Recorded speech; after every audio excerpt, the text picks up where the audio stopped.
what Christians should or should not be doing. That is about as close to the truest truth that you can find in the world today, is that if you mention Christianity to somebody, they're going to have something to say about it. And the word religion often comes up, and I'm saying religion right now, and that simply means that we have a standardized set of beliefs and practices that we hold to. And when I said the word religion, some of you in your seats right now began to silently get fuzzy inside and recoil a little bit, perhaps, or you started to think about something off in your head that gave you a negative connotation. And the word religion carries a lot of baggage nowadays, because we tend to think of it as Christians inside the house, that we look at religion and we think about people like the Pharisees, and the world looks at religion and thinks about the fundamentalist. And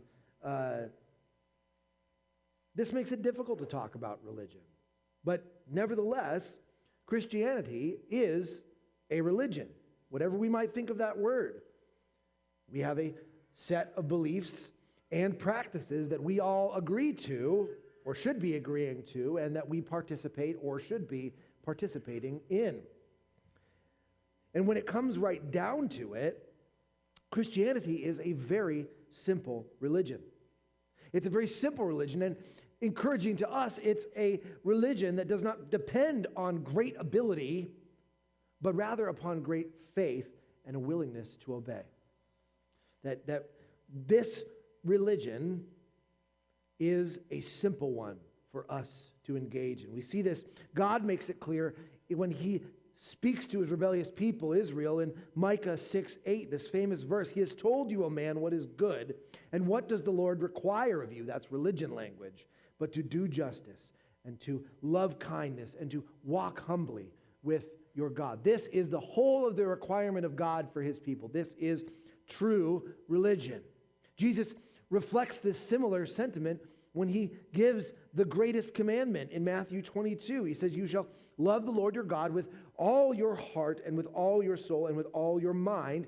This is the first and greatest commandment. A second is like it. You shall love your neighbor as yourself. And he says, on these two commandments depend all the law and the prophets. So there's God the Father speaking to Israel through Micah, and Jesus, the Son of God, speaking to us and his disciples. And James, to reinforce this, famously gives us a practical outworking of this very simple religion in James 1:27.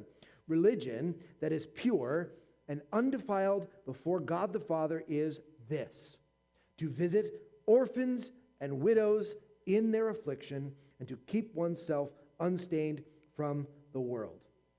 Love the Lord, love others. So for us, in this gathering of the church, we can understand very clearly that what God desires for us and what can practically honor and please him, very simply, is taking care of widows. This is one of the best ways that we can do it. Taking care of the widow and the orphan, those who are without means in this world of caring for themselves, and we care for them.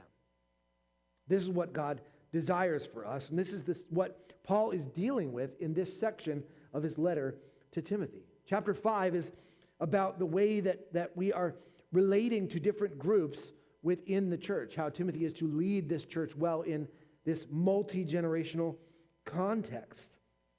And last week, we began to examine the importance of caring for the needy in the church, particularly for the care of the widows in the church.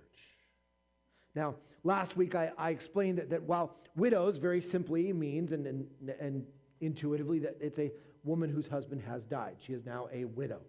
But that in this modern age there is a new class of practical widows, in those single mothers whose husbands have abandoned them, and now they are on their own in the world raising children by themselves. And so there are a great many people who would fall into this category by practice, and that the church has a responsibility to see to the care of these beloved and precious women. So we also last week saw that God honors the widows by providing for their needs, and also by providing an important ministry for them to do. that they are not simply just recipients of the benevolence of the church. They themselves are an integral part of the ministry of the church. And so we're going to continue to examine that today. And we're finishing out this portion of chapter 5 where Paul is dealing with how to care for widows, and more importantly, the ministry of widows. Not the ministry so much to widows, but the ministry of widows. And so last week was the general obligation, right? That a widow, we are to show mercy and grace to those who are in need. That the widows, truly widows, are those who have no means of repayment of the blessings that they receive from the church, of the gifts that they receive from others. And so they are objects of mercy and grace. We see also that Paul explained what a true widow is, a woman who is without help in the world, who sets her hope on Jesus and prays constantly and trusts in him alone, and that he commended those widows to the ministry of intercessory prayer, that these women who have been placed in the opportunity of trusting in the Lord so well become well attuned to prayer, and so they benefit the church through their intercession. And we saw also that he commanded the church that widows should first be provided for by their own families, their children and their grandchildren if possible, before the church should take up their care directly. So this leads the question of how the church should go about caring for the true widows in its care, those who have no other way. And so that's the picture today. And first, we're going to be dealing with the qualified widow. So in verse 9 and 10, we see this. Paul says, "Let a widow be enrolled if she is not less than 60 years of age, having been the wife of one husband, and having a reputation for good works. If she has brought up children, has shown hospitality, has washed the feet of the saints, has cared for the afflicted, and has devoted herself to every good work." What we see here is that in the church of Ephesus, there was apparently an official list, a widow's roll, right? A sheet where they listed out all the widows in the church who were going to be provided for. And this is not necessarily just for Ephesus. We saw this also in Acts chapter 6 in the Jerusalem church. There was a roll of widows who were being provided for, and this is where the controversy over the Hellenists were coming up with. There were widows who were not being cared for. So this indicates to us that there is a need for a church to know who its widows are and what are their needs. Widows who have lost their husbands are not all truly widows in need. Some of them have been provided for and are being provided for, but then there are others who need that extra provision. And so the church has a responsibility to know the widows that are in their midst and what their needs are. But it also indicates here that they are provided with some kind of special service to do in the church. They are added to an official role, and therefore they are, in a sense, employed by the church. They are provided with means, but they are also expected to provide a kind of support. And we see this quite often in the church. It naturally occurs. If you get to know this church, you will know that those who are the glue of this community, more often than not, are its widows. They are the ones who are constant in prayer. They are the ones who are connecting needs to pastors. They are the ones who let us know what's going on in the community, who needs help. They're spending time with one another, and they're spending time with you, and they are very much the glue that holds this community together through their mercy and their hospitality and their prayer. Further, we see here that the presence of qualifications for this role of widows indicates that this is some sort of official role, right? Because to require such stringent qualifications simply to have a loaf of bread seems a little bit strange. So this points to the idea that there was some special ministry that these women were providing in the church in return for being enrolled for benevolence in this way, the support of the church, the direct financial and material support of the church. So, what are these qualifications? Well, there are three. The first is about seniority or maturity. They must be not less than 60 years of age. Right? She must be an older woman, mature in her faith, certainly, but also older in the sense that she is unlikely to remarry. It was not common at the time for a woman over 60 to remarry. In fact, it would have been strange for that to happen. This is the age at the time of retirement. So this is a woman who is in retirement age, who is not likely to remarry. And this becomes important because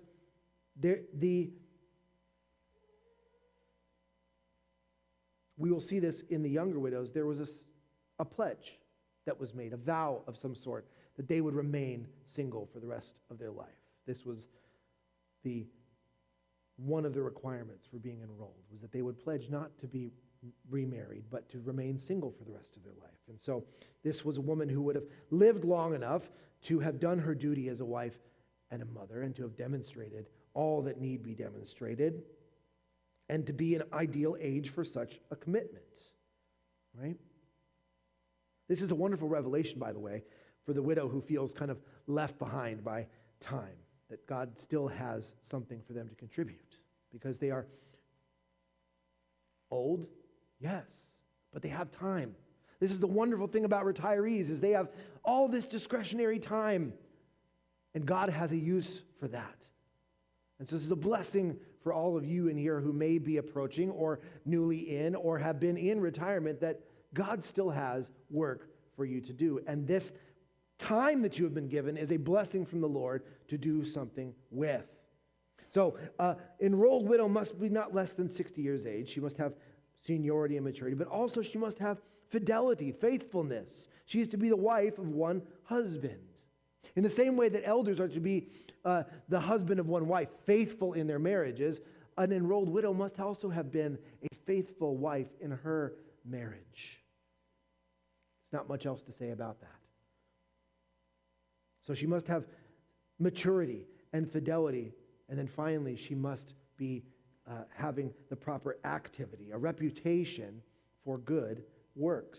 And Paul provides for us a fivefold description of the kinds of good works that qualify a widow for enrollment.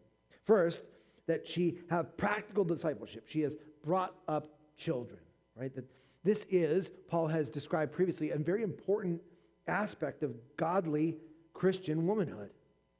This is a natural thing, and it's a good thing, and it's a God-pleasing thing. And so, enrolled widow must have brought up children. Further, she demonstrates practical generosity. She shows hospitality, a servant in her and to her community. She welcomes strangers into her home and cares for them, especially traveling ministers like Paul, like Timothy. When they are traveling around, they would often give thanks for the people who have hosted them in their home. More often than not, this was a woman, probably a widow. And so it commends a widow when she shows and demonstrates hospitality. Further, she must demonstrate practical humility. She must have washed the feet of the saints. She's a servant to the church. This was the most basic showing of humility that someone could do. This was the lowest of work, to wash someone's feet from the dirtiness of the road. And you will remember, of course, that this humility was demonstrated in a beautiful and profound way by our Lord Jesus on the night in which he was betrayed. He took a basin and he washed his disciples' feet and demonstrated to them the way in which they should serve and love one another. So a widow must be a humble woman, serving the church in humility. She must demonstrate also practical charity, caring for the afflicted. She herself is a servant of the needy. We see this beautiful picture in the scripture we read today, this widow who offered her mite, her 2 coins equaling a penny. All that she had to live on, she gave it to the Lord to serve his purposes. This is the attitude in the heart of a widow who is qualified for enrollment in service in the church. She is a servant to those in need who cannot repay. And finally, that she is devoted to every good work. She is a servant in all of life. This is a kind of a generalized statement and points to this fact that we should recognize. Whenever we see a list like this, usually they are an indicative list. They indicate what a godly widow who is worthy looks like. They're not exhaustive, right? We don't find a checkbox.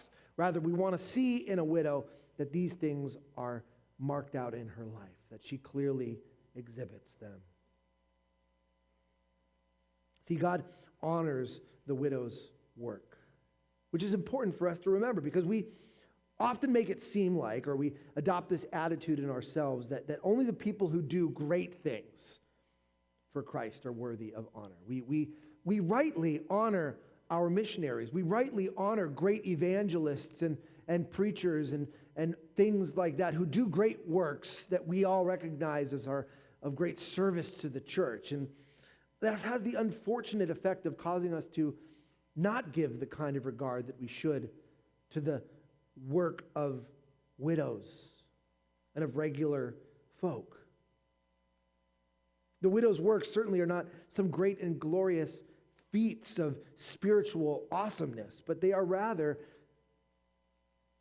simply common and ordinary faithfulness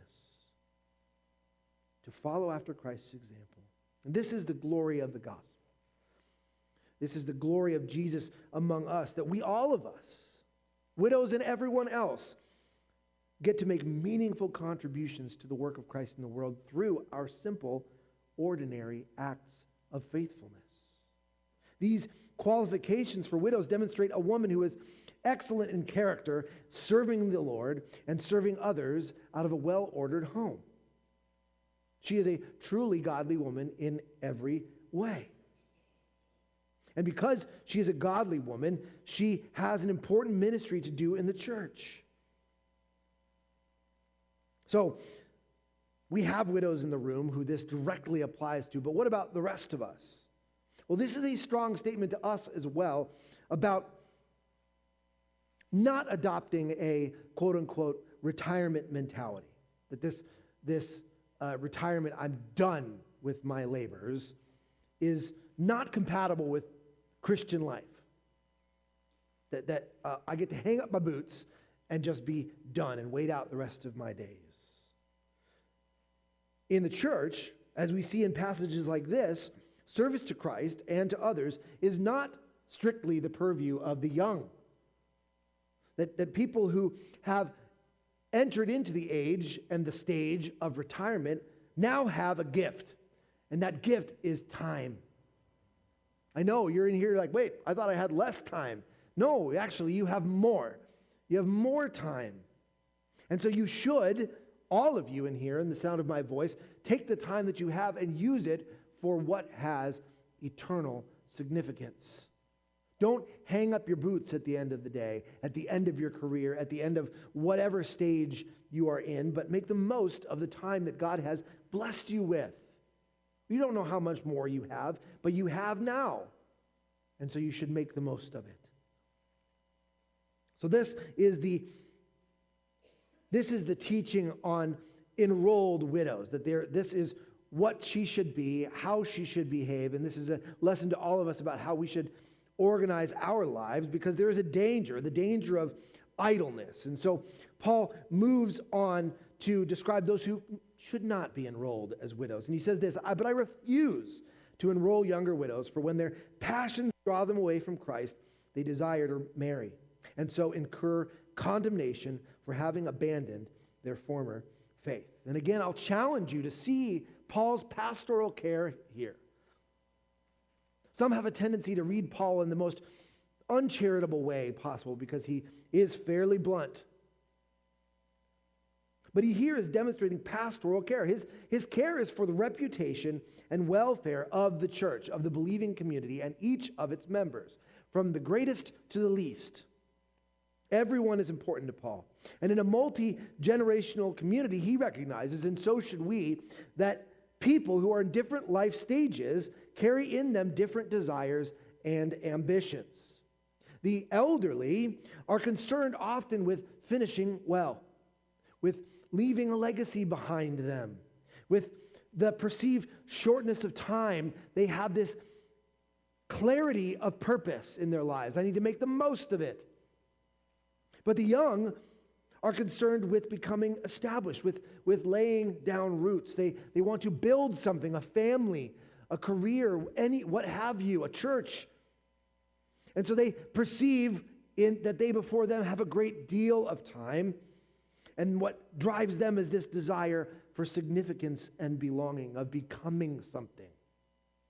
So there's a different set of desires and passions in the elderly than in the young. And they are neither of them greater or lesser than the other, but they are different.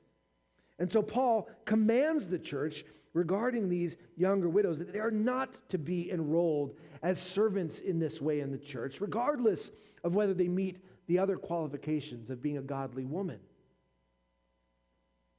See, because he recognizes that younger widows are less likely to be able to keep their promise to remain single.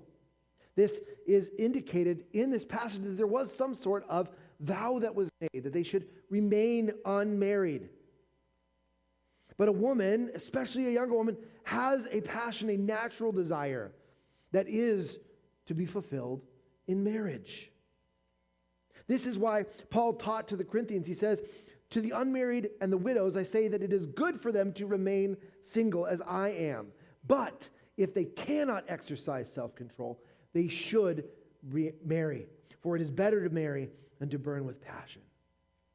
See, we read this and we get a weird, is Paul condemning them? No, he is not. He is not trying to condemn them. He is releasing them, rather, to pursue what is good and natural and given by God to be a blessing. Marriage is a blessing from God. It is to be enjoyed in its proper context. And women should feel free to marry. The fact that Paul desires to remain single and says that it is a good thing is true, but it is not the only thing. Singleness is a blessing, but it isn't easy, nor is it for everyone. So, a woman's passions, her desire for marriage and for family, will naturally come in competition with her desire to serve in the church. And this desire, these conflicting desires, might come to a point where it draws them away from the faith that they have made. This faith here is not a sense in which they walk away from the Lord, that they're no longer Christians, but rather that she made this agreement. She made this pledge that she would serve the Lord and not remarry.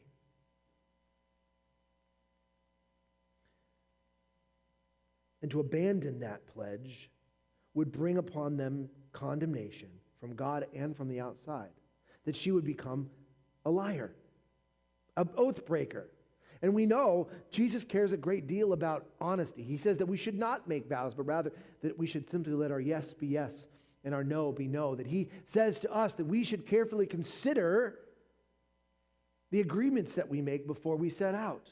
That we should consider the cost of following him and not agree to vows that we are unable to keep. So he is releasing these women who are younger to say, no, you should remarry if that is what you desire. And it's okay. And more than okay, it's good and suitable for you to do so. He illustrates the danger of enrolling a younger widow in verse 13, that they would learn to be idlers, that because they have not proven over a long time moral character and spiritual maturity, that there would come alongside this vow a temptation to sin. And that's not what Paul wants. He doesn't want people to agree to things that will then become a burden upon them, that will draw them into temptation and then to fall into sin. And the danger for these young women is that they would, rather than busy themselves with serving others, would become self-serving by intruding into the business of others. Young widows without a purpose will have big problems on the horizon. They are supposed to give their time to prayer and to good works. This is what an enrolled widow is to do. To engage in intercessory prayer and care for the community and their needs. To show hospitality. To give words of encouragement. But rather than do this, they will become idlers, wasting their time away. Idlers, this language indicates a sense of laziness or uselessness. So you can see this in your life. If our material needs are all provided for and we don't have any great need to go and do anything, we tend to become purposeless and listless. We just kind of drift through life. And doing nothing leads to nothing good. So idleness, and people who are idle become unwilling to make an effort. And this becomes a snare, a trap for us to fall into. If we have all of our bills paid, I have no need to go out and find a job. I don't need to go out and find a job. I don't need to go out. I don't need to go out. I don't need to talk to anybody. I don't need to talk to anybody. I don't need to tell anybody about Jesus. You see how this goes. Idleness leads to nothing good. And more than that, it leads to other things that are bad. We are made to work. God created us to work. He said, 6 days you shall labor and do all your work. So we should be out and being productive in some way, but rather idleness leads to becoming gossips and busybodies. So these women go from house to house, but rather than encouraging, they are talking about all the things that are going on in the community, if you catch my drift. Oh, we should pray for this person. Let me tell you. You've all heard this before. I need not remind you of all the ways in which gossip happens. We have TVs and newspapers and tabloids. We know all about gossip. We all know all about what it does. It's scandalous, it's scintillating, but it's destructive. In the electronic age, news and gossip literally spreads at the speed of light. And in light of such a temptation, we all of us must be vigilant about the way that we talk to one another and about one another. That the way that we handle the confidence of others and those intimate, private conversations that we have with them says a great deal about what's in our heart. Right? That what Christ expects of us is to use our words to love others well, to encourage them when they are weak, to help them when they are needy, to save them if they are lost, and to set the agenda of our prayer life. None of this is served by talking to person C about what we talked about with person B. Idleness and gossip are destructive forces in the church. Idleness destroys our property for sure. Proverbs says, "How long will you lie there, O sluggard? When will you arise from your sleep? A little sleep, a little slumber, a little folding of the hands to rest, and poverty will come upon you like a robber, and want like an armed man." Don't work, don't eat. That's essentially what we're talking about here. But it also destroys our soul. Idleness, nothing, doing nothing, robs us of our zeal for God. It robs us of our zeal and the sense of purpose in our work. It robs us of a sense of purpose in our lives, direction. When we do nothing, we become nothing. And once we become accustomed to doing nothing, it becomes difficult to do anything. This idleness leads to depression. It leads to malaise. It is a poison in our lives, and we must resist it. But we must also recognize gossip as equally destructive. Proverbs says, "The dishonest man spreads strife, and a whisperer separates close friends." Gossip in the church fuels controversy rather than unity. It erodes this unity among the believers. It erodes trust and confidence in one another. It destroys communities. And so we, all of us, must be active people, active followers of Jesus Christ, active in doing and pursuing good works, that we should all make it our business to serve others and encourage them rather than serve ourselves and talk about them. That we should all be about the business of praying for one another and pointing one another to Christ. That is useful. That is useful. So, Paul has given us the qualified widow and the unqualified widow. And now he turns to give a practical teaching in pursuing godliness and purpose in the ordinary things. This is a teaching continuing on from this teaching against enrolling younger widows. He says, so I would have younger widows marry, bear children, manage their households, and give the adversary no occasion for slander. For some have already strayed after Satan. So this has been a problem in the church. Young widows have been given responsibilities that they ought not to have given, and it has resulted in gossiping and busybodying and idleness amongst them. It has been a problem, and Paul is addressing how to solve this problem. And his solution is that young widows should remarry. It's not a bad thing, it's a good thing. He encourages them to pursue what comes naturally and that God has provided as an avenue for godly womanhood. It is no sin for a widow to remarry.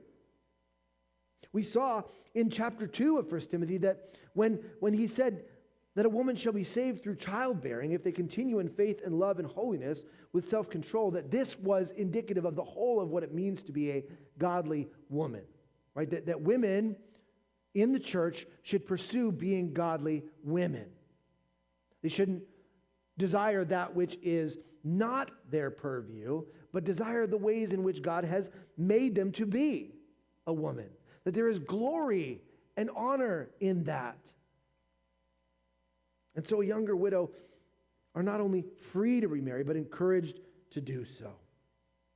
And it's important at this point for us to point out this, because this is not about settling for second best. Oh, sorry, younger widow, you just couldn't hang in being an enrolled widow, so I guess you're going to have to settle for remarrying.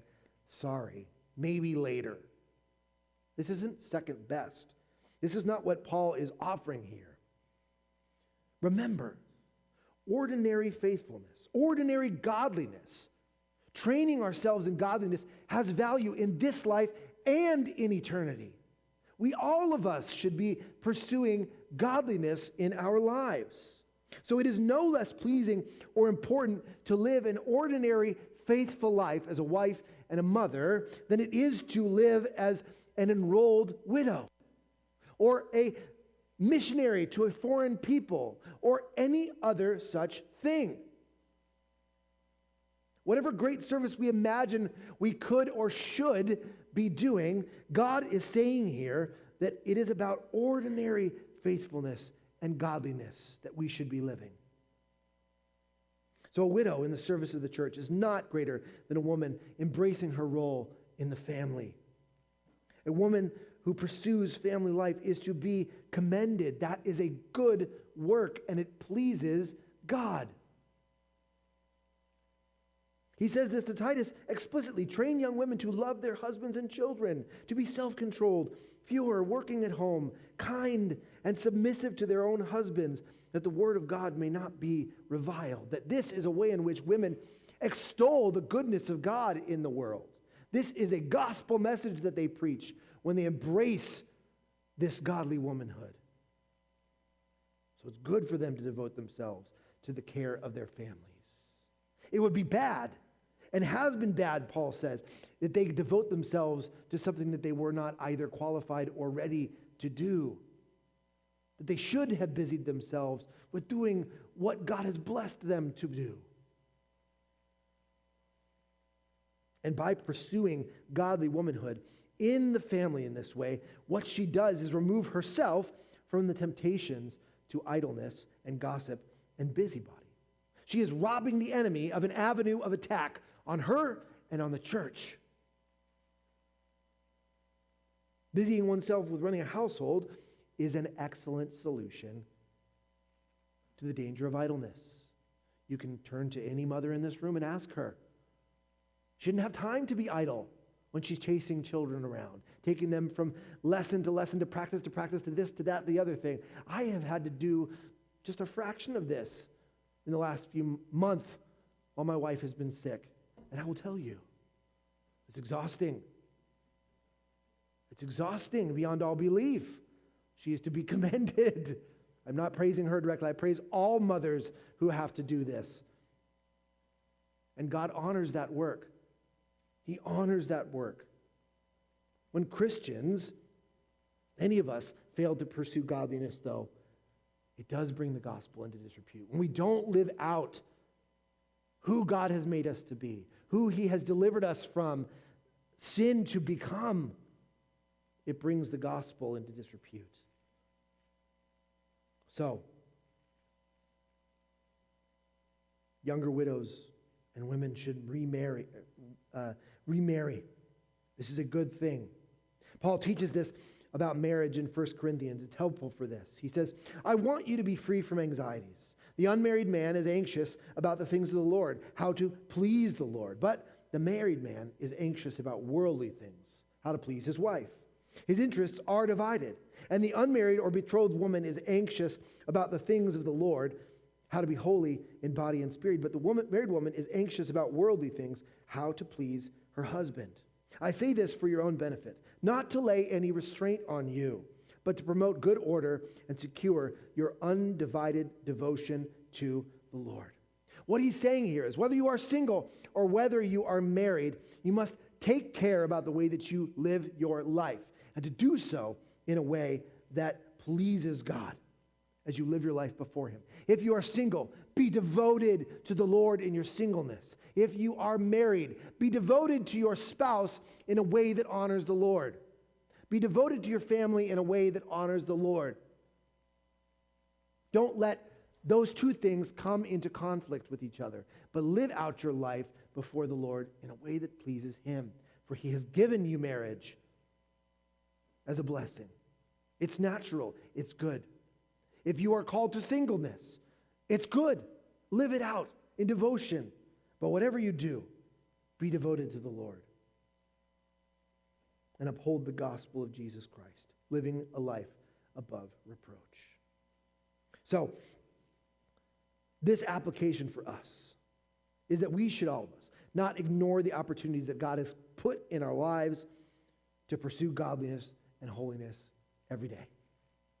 There's nothing lesser about a disciplined life of reading Scripture, of prayer, personal evangelism, and other regular Christian things, right? There's nothing lesser about these things than of some great work in the world. And in these things, God moves. He brings the gospel to our neighbors as much as any great missionary brings the gospel to a foreign land. How you live out your life before God has an effect on your neighbors around you. So don't look down on this. Well, Paul finishes now with a summary of this teaching of chapter 5. If any believing woman has relatives who are widows, let her care for them, and let the church not be burdened, so that it may care for those who are truly widows. We're reminded that there are many in the church who are in need. Widows and orphans most of all, and the church has a responsibility to see to it that they are cared for. But widow care begins in the family first and then to the church. The family is the first line of defense in caring for the poor in the church. We, all of us, should make it our business to care for those in our own families who are in need. But the church is a second line of defense in caring for the needs of the church. That we will fill in the gaps where they are lacking so that no one falls through. But this brings a real practical reality for us. The church is not infinite in her resources. Our resources are limited, so we must steward them well by directing them towards those who are truly in need. This is why Paul has laid out this structure for us to follow.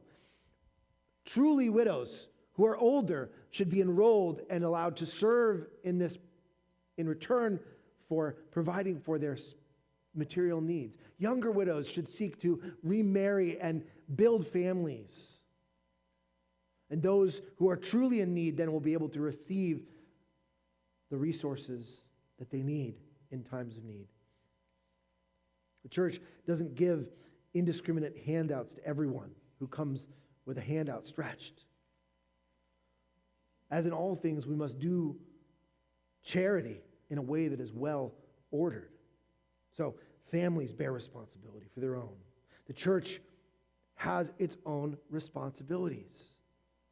Our responsibility as a church is not first to see to it that everybody who is poor and hungry receives money and food. I will remind you, our first and primary responsibility is to fulfill the Great Commission, to go into all the world, making disciples, baptizing them in the name of the Father and of the Son and of the Holy Spirit, and teaching them to observe all that Jesus Christ has commanded us. That is our primary responsibility. This was the issue in Acts 6. The apostles were being distracted by this issue of need, and so they appointed deacons to take care of this need, because what was equally important was the ministry of the word. So, we have to be well ordered in the way that we care for those in need in our church. I'll conclude by saying this. It is true that we live in a youth-obsessed culture. That the sad truth is that we have come too often to see those who are elderly as being left behind, out of touch from an earlier age, not useful anymore. The pace of technology and of change is so quick that this has been a sad reality. And so it's easy to feel, for those of you in the room who are retired or widowed, that you may have little to offer compared to the younger and more able and more well-resourced among us. But the Scripture paints us a more beautiful picture than this. That God honors the widow and what she has to offer. Consider Jesus and the widow's mite. She, he said, gave more than all those who put offerings into the offering box. Why? Because she gave everything of herself. He honors her and has regard for her offering more than somebody who gives out of their abundance. So, to the widows in this room, take great comfort in knowing that God is not done using you just because you happen to be older.